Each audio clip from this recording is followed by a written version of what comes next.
वालेकुम साथियों, आप सभी कैसे हो। अभी रिजल्ट चल रहे हैं बच्चों के। अभी 5th 8th 10th 12 इन बच्चों के रिजल्ट्स आए। हमारे दिल्ली समाज के बच्चों ने भी काफ़ी शानदार परफॉर्मेंस दी है।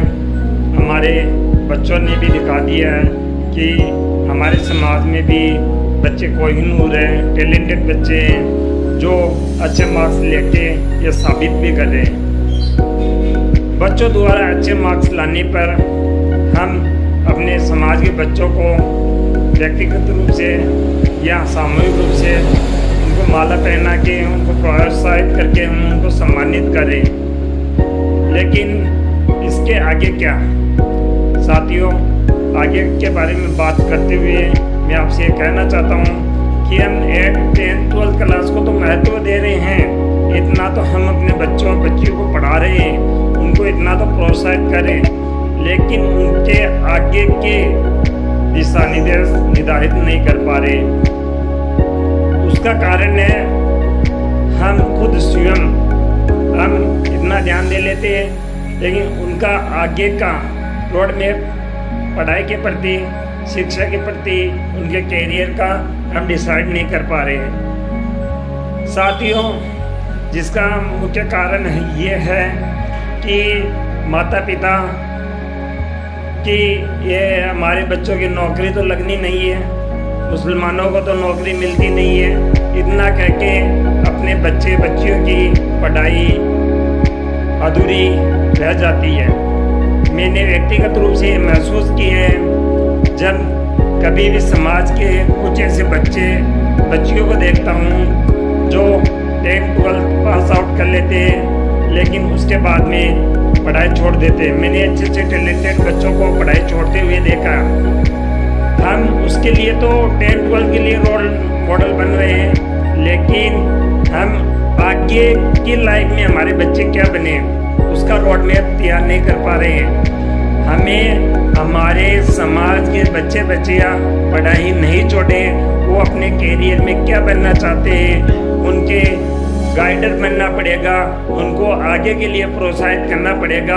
अगर इसके कुछ कारण उनके अगर माता पिता हैं तो हमें उस गाइडर के रूप में उनके माता पिता के पास जाना चाहिए, उनको समझाना चाहिए कि आज अगर मुसलमान किसी वजह से समाज के अंदर पिछड़े हुए हैं तो उसका मुख्य कारण है शिक्षा का अभाव। हमें अपने समाज के बच्चों को केवल 10th और 12th तक सीमित नहीं करना है, हमें हमारे समाज के बच्चों को आगे तक लेके जाना है।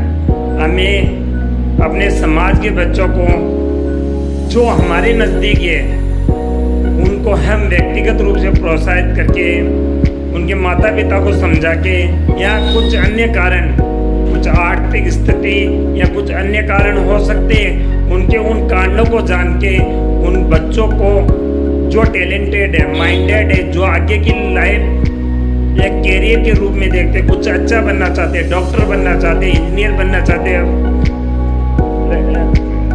पायलट बनना चाहते हैं, या समाज में किसी भी अन्य पोस्ट पे जाना चाहता है, मौलाना बनना चाहता है, आलिमा बननी चाहती है, तो हमें हमारे समाज के बच्चों को वक्त देके उनको प्रोत्साहित करके आगे के लिए हमें उन्हें बढ़ाना चाहिए, उनके कैरियर को निर्धारित करना चाहिए। ये हम जब भी तय कर पाएंगे जब हम इसके पीछे के कारणों को जान पाएंगे।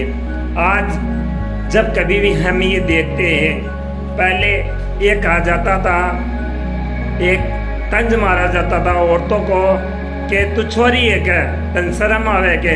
आज वही लड़कियां समाज के अंदर पढ़ रही है और आगे बढ़ रही है और अच्छे से अच्छे मार्क्स लेके आ रही है, लेकिन रिजल्ट में हम देखते हैं कि लड़कियों के अनुपात में हमारे लड़कों का शिक्षा का स्तर बहुत कम हो रहा है। जिसका कारण ये है कि हम अपने बच्चों पे माता पिता ध्यान नहीं दे पा रहे हैं। बच्चे 10th 12th पढ़ तो रहे हैं, पढ़ाई तो कर रहे हैं, लेकिन पढ़ाई के अलावा अन्य समय में वो क्या कर रहे हैं उसकी तरफ हमारा या माता पिता का ध्यान नहीं दे पा रहे हैं, वो मुख्य कारण है। हम अपने बच्चों को नहीं पूछते बेटा तू कहाँ जा रहा कर रहा है, 10th 12th वो सोशल मीडिया का यूज कर रहा है। सोशल मीडिया की वजह से वो अपनी शिक्षा के स्तर से दूर हो रहा है। मेरा मानना है कि जो ये मोबाइल फ़ोन है ये 10th 12th को भी नहीं है। आज हम अधिकतर अपने घरों में ये देखते हैं कि एक शिक्षा, एक औरत होती है वो अपनी अगली नस्ल को तैयार करती है, लेकिन मेरा मानना है